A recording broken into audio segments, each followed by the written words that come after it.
श्रीमद् भागवत महापुराण कथा स्कंद 10 अध्याय 88वां। राजा परीक्षित ने पूछा, भगवान शंकर ने समस्त भोगों का परित्याग कर रखा है, परंतु देखा यह जाता है कि जो देवता, असुर अथवा मनुष्य उनकी उपासना करते हुए प्रायः धनी और भोग संपन्न हो जाते हैं, और भगवान विष्णु लक्ष्मीपति हैं, परंतु उनकी उपासना करने वाले प्रायः धनी और भोग संपन्न नहीं होते।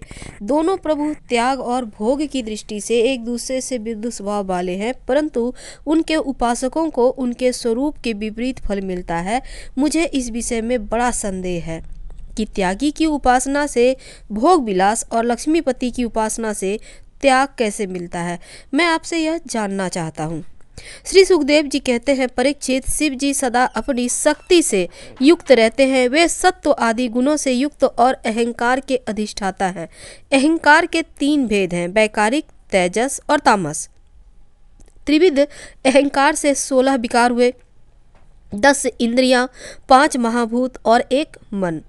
अतः इन सबके अधिष्ठात्री देवताओं में से किसी एक की उपासना करने पर समस्त ऐश्वर्यों की प्राप्ति हो जाती है। परंतु परीक्षित, भगवान श्री हरि तो प्रकृति से परे स्वयं पुरुषोत्तम और प्राकृत गुण रहित हैं। वे सर्वज्ञ तथा सबके अंतःकरणों के साक्षी हैं। जो उनका भजन करता है वह स्वयं भी गुणातीत हो जाता है। परीक्षित, जब तुम्हारे दादा धर्मराज युधिष्ठिर अश्वमेघ यज्ञ कर चुके, तब भगवान से विविध प्रकार के धर्मों का वर्णन सुनते समय उन्होंने भी यही प्रश्न किया था। परीक्षित, भगवान श्री कृष्ण सर्वशक्तिमान परमेश्वर हैं। मनुष्यों के कल्याण के लिए ही उन्होंने यदुवंश में अवतार धारण किया था, और राजा युधिष्ठिर का प्रश्न सुनकर और उनकी सुनने की इच्छा देखकर उन्होंने प्रसन्नतापूर्वक इस प्रकार उत्तर दिया था। भगवान श्री कृष्ण ने कहा, राजन, जिस पर मैं कृपा करता हूँ उसका सब धन धीरे धीरे छीन लेता हूँ। जब वह निर्धन हो जाता है तब उसके सगे संबंधी उसके दुखाकुल चित्त की परवाह न करके उसको छोड़ देते हैं। फिर वह धन के लिए उद्योग करने लगता है, तब मैं उसका यह प्रयत्न भी निष्फल कर देता हूँ। इस प्रकार बार बार असफल होने के कारण जब धन कमाने से उसका मन विरक्त हो जाता है, उसे दुख समझकर वह उधर से अपना मुंह मोड़ लेता है और मेरे प्रेमी भक्तों का आश्रय लेकर उनसे मेल जोल करता है। तब मैं उस पर अपनी अहेतुक कृपा की वर्षा करता हूँ। मेरी कृपा से उसे परम सूक्ष्म अनंत सच्चिदानंद स्वरूप परम ब्रह्म की प्राप्ति हो जाती है। इस प्रकार मेरी प्रसन्नता, मेरी आराधना बहुत कठिन है।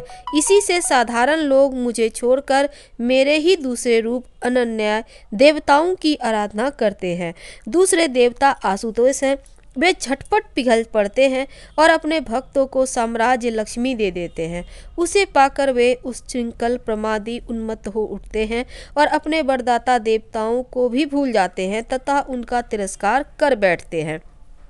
श्री सुखदेव जी कहते हैं, परीक्षित, विष्णु और महादेव ये तीनों शाप और वरदान देने में समर्थ हैं, परंतु इनमें महादेव और ब्रह्मा जी शीघ्र ही प्रसन्न या रुष्ट होकर वरदान या श्राप देते हैं, लेकिन भगवान विष्णु वैसे नहीं है।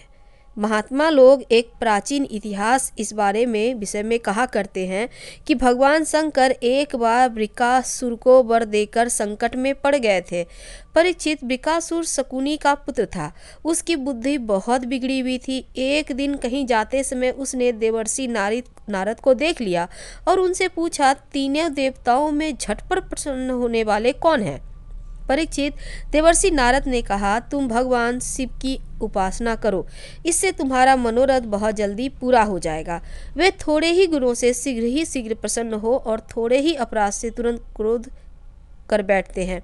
रावण और वानासुर ने केवल बंदी जनों के समान शंकर जी की कुछ स्तुतियां की थी। इसी से वे उन पर प्रसन्न हो गए और उन्हें अतुलनीय ऐश्वर्य दे दिया। बाद में रावण के कैलाश उठाने और वानासुर के नगर की रक्षा का भार लेने से वे उनके लिए संकट में भी पड़ गए थे। नारद जी का उपदेश पाकर वृकासुर केदार क्षेत्र गया और अग्नि को भगवान शंकर का मुख मानकर अपने शरीर का मांस काट काट कर उसमें हवन करने लगा। इस प्रकार 6 दिन तक उपासना करने पर भी जब उसे भगवान शंकर ने दर्शन ना हुए, तब उसे बड़ा दुख हुआ। 7वें दिन केदार तीर्थ में स्नान करके उसने अपने भीगे बाल वाले मस्तक को कुल्हाड़ से काट कर हवन करना चाहा। परीक्षित, जैसे जगत में कोई दुखवश आत्महत्या करने जाता है तो हम लोग करुणावश उसे बचा लेते हैं, वैसे ही परम दयालु भगवान शंकर ने वृकासुर के आत्मघात के पहले ही अधिकुंड से अग्निदेव के समान प्रकट होकर अपने दोनों हाथों से उनके दोनों हाथ पकड़ लिए और गला काटने से रोक दिया। उनका स्पर्श होते ही वृकासुर अंग जो के त्यों पूर्ण हो गए। भगवान शंकर ने वृकासुर से कहा, प्यारे वृकासुर, बस करो, बहुत हो गया। मैं तुम्हें वर देना चाहता हूँ, तुम मुँह मांगा वर मांग लो। अरे भाई, मैं तो अपने शरणागत भक्तों पर केवल जल चढ़ाने से ही संतुष्ट हो जाया करता हूँ, भला तुम झूठ मूठ अपने शरीर को क्यों पीड़ा दे रहे हो। परीक्षित, अत्यंत पापी वृकासुर ने समस्त प्राणियों को भयभीत करने वाला यह वर मांगा, जिसके सिर पर हाथ रख दूं वही मर जाए। परीक्षित, उसकी यह याचना सुनकर भगवान रुद्र पहले तो कुछ अनमने से हो गए, फिर हंसकर कह दिया, अच्छा ऐसा ही हो। ऐसा वर देकर उन्होंने मानो सांप को अमृत पिला दिया था। भगवान शंकर के इस प्रकार कह देने पर वृकासुर के मन में यह लालसा हो आई कि मैं पार्वती जी को ही हर लूं, और वह असुर शंकर जी के वर की परीक्षा के लिए उन्हीं के सिर पर हाथ रखने का उद्योग करने लगा।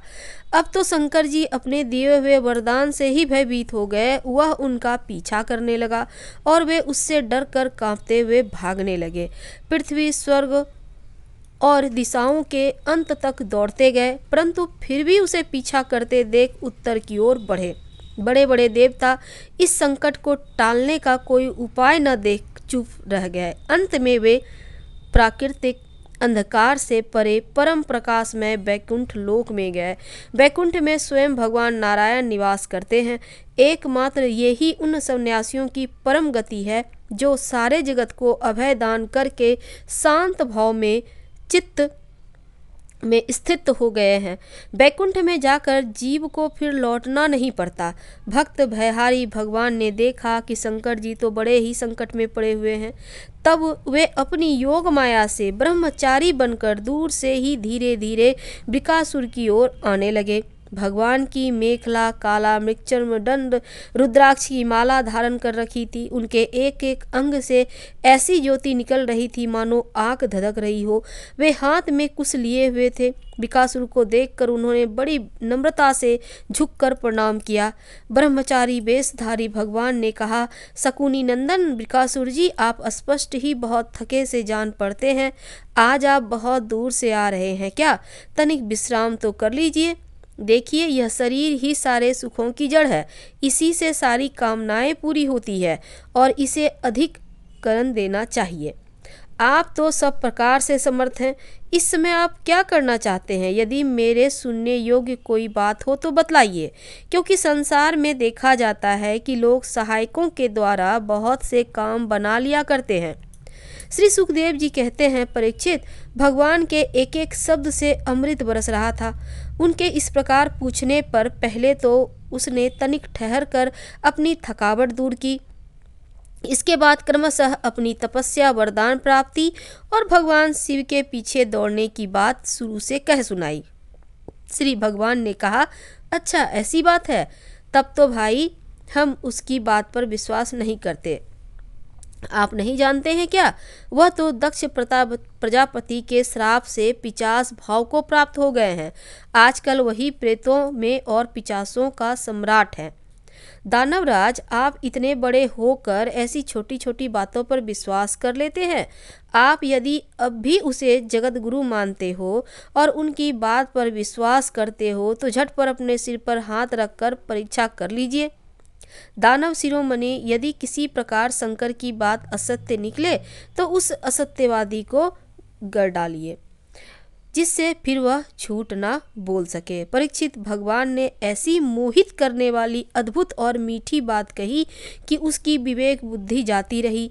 उस दुर्बुद्धि ने भूल कर अपने ही सिर पर हाथ रख लिया। बस उसी क्षण उसका सिर फट गया और वह वहीं धरती पर गिर पड़ा, मानो उस पर बिजली गिर पड़ी हो। उस समय आकाश में देवता लोग जय जय नमो नमः साधु साधु के नारे लगाने लगे। पापी बिकासुर की मृत्यु से देवता, ऋषि, पितर, गंधर्व अत्यंत प्रसन्न होकर पुष्पों की वर्षा करने लगे और भगवान शंकर उस विकट संकट से मुक्त हो गए। अब भगवान पुरुषोत्तम ने भय मुक्त शंकर जी से कहा कि देवादिदेव, बड़े हर्ष की बात है कि इस दुष्ट को इसके पापों ने ही नष्ट कर दिया। परमेश्वर, भला ऐसा कौन प्राणी है जो महापुरुषों का अपराध करके कुशल से रह सके?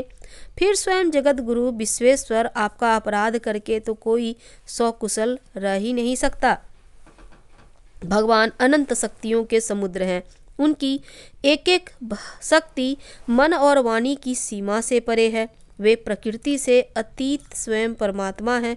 उनकी शंकर जी को संकट से छुड़ाने की यह लीला जो कोई कहता या सुनता है, वह संसार के बंधनों और शत्रुओं को भय से मुक्त हो जाता है। श्रीमद् भागवत महापुराण स्कंद 10 अध्याय 88वां समाप्त हुआ। अगले अध्याय में हम अगले दिन आपसे मिलेंगे। हर हर महादेव। धन्यवाद।